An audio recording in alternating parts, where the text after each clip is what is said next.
कृष्णाय वासुदेवाय हरिये परमात्मने प्रणतः क्लेशनाशाय गोविंदाय नमो नमः। जय श्री कृष्ण। दोस्तों, स्वागत है आप सभी का हमारे यूट्यूब चैनल पावरफुल हिंदू धर्म में। आज हम आप सभी को सर्वपित्र अमावस्या के दिन श्रीमद् भगवद गीता के कथाध्याय 7 का श्रवण कराएंगे।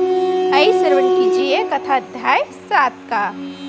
श्री भगवान ने कहा कि हे पितापुत्र अर्जुन, अब उसको सुन जिसे तू योग का अभ्यास करते हुए मुझ में अन्य भाव से मन को स्थित करके और मेरी शरण होकर संपूर्णता से मुझको बिना किसी संशय के जान सकेगा।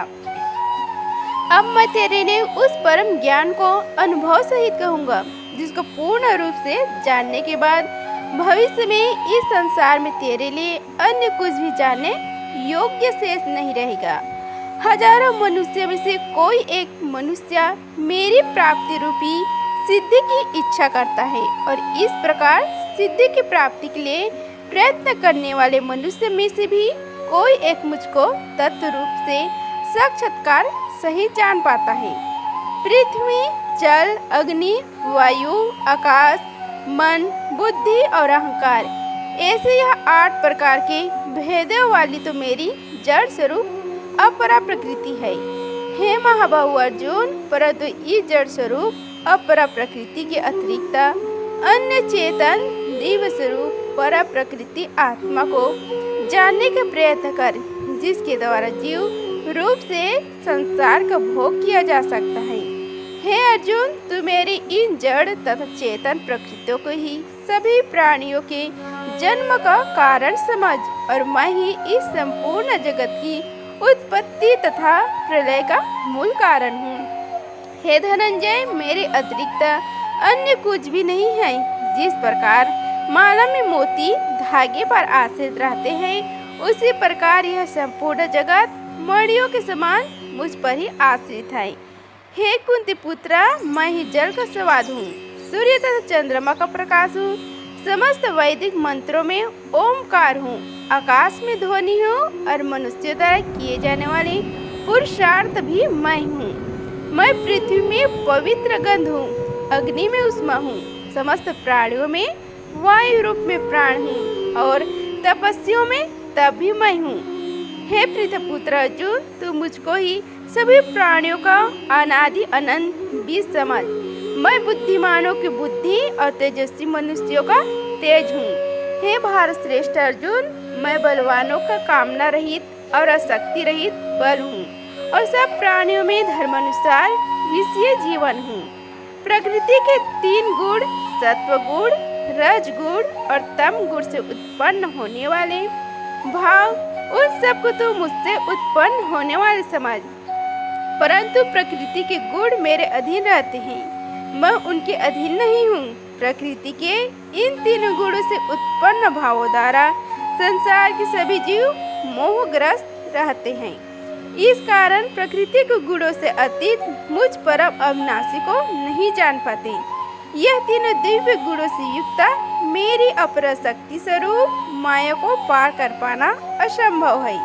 परंतु जो मनुष्य मेरे शरणगत हो जाते हैं, वह मेरी इस माया को आसानी से पार कर जाते हैं।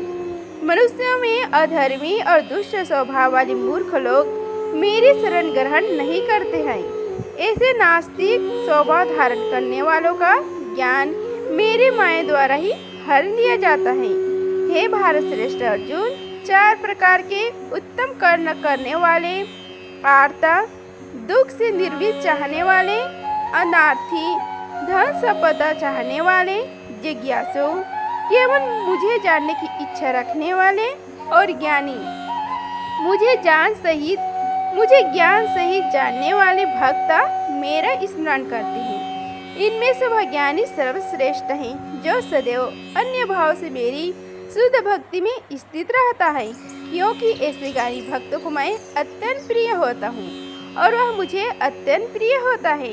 यद्यपि ये 4 प्रकार के भक्त उदार हृदय वाले हैं, परंतु मेरे मत के अनुसार ज्ञानी भक्त तो साक्षात मेरा ही स्वरूप होता है। क्योंकि वह स्थिर मन बुद्धि वाला ज्ञानी भक्त मुझे अपना सर्वोच्च लक्ष्य जानकर मुझ में ही स्थित रहता है। अनेकों जन्मों के बाद अपने अंतिम जन्म में ज्ञानी मेरी शरण ग्रहण करता है। उसके लिए सभी के हृदय में स्थित सब कुछ मैं ही होता हूँ। ऐसे महात्मा अत्यंत दुर्लभ होता है। जिन मनुष्यों का ज्ञान सांसारिक कामनाओं के द्वारा नष्ट हो चुका है, वे लोग अपने अपने सौभाग्य के अनुसार पूर्व जन्मों के अर्जित संस्कारों के कारण प्रकृति के नियमों के वश में होकर अन्य देवी देवताओं की शरण में जाते हैं। जैसे कोई भक्त जिन देवी देवताओं के स्वरूप को श्रद्धा से पूजने की इच्छा करता है, मैं उसकी श्रद्धा को उन्हीं देवी देवताओं के प्रति स्थिर कर देता हूँ। वह भक्त संसारिक सुख की कामनाओं से श्रद्धा से युक्त होकर उन देवी देवताओं की पूजा आराधना करता है और उसकी वह कामनाएं पूर्ण भी होती हैं, किंतु वास्तव में यह सभी इच्छाएं मेरे द्वारा ही पूरी की जाती हैं। परंतु उन अल्प बुद्धि वालों को प्राप्त वह फल क्षणिक होता है और भोगने के बाद समाप्त हो जाता है। देवताओं को पूजने वाले देवों को प्राप्त होते हैं, किंतु मेरे भक्त अन्यतः मेरे परम धाम को ही प्राप्त होते हैं। बुद्धिहीन मनुष्य मुझ अप्रकट परमात्मा को मनुष्य की तरह जान लेने वाले समझते हैं, इसलिए वह मेरे सर्वश्रेष्ठ अविनाशी स्वरूप के परम प्रभाव को नहीं समझ पाते। मैं सभी के लिए प्रकट नहीं हूँ, क्योंकि मैं अपनी अतरंग शक्ति योग माया द्वारा आच्छादित रहता हूँ। इसलिए मूर्ख मनुष्य मुझ अजन्मा अविनाशी परमात्मा को नहीं समझ पाते।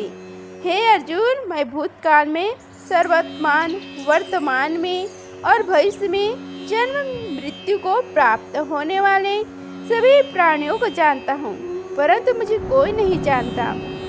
हे भारतवासी अर्जुन, शत्रु विजेता संसार में सभी प्राणी इच्छा द्वेष आदि द्वंद्वों से उत्पन्न मोह के कारण जन्म लेकर पुनः मोह को प्राप्त होते हैं।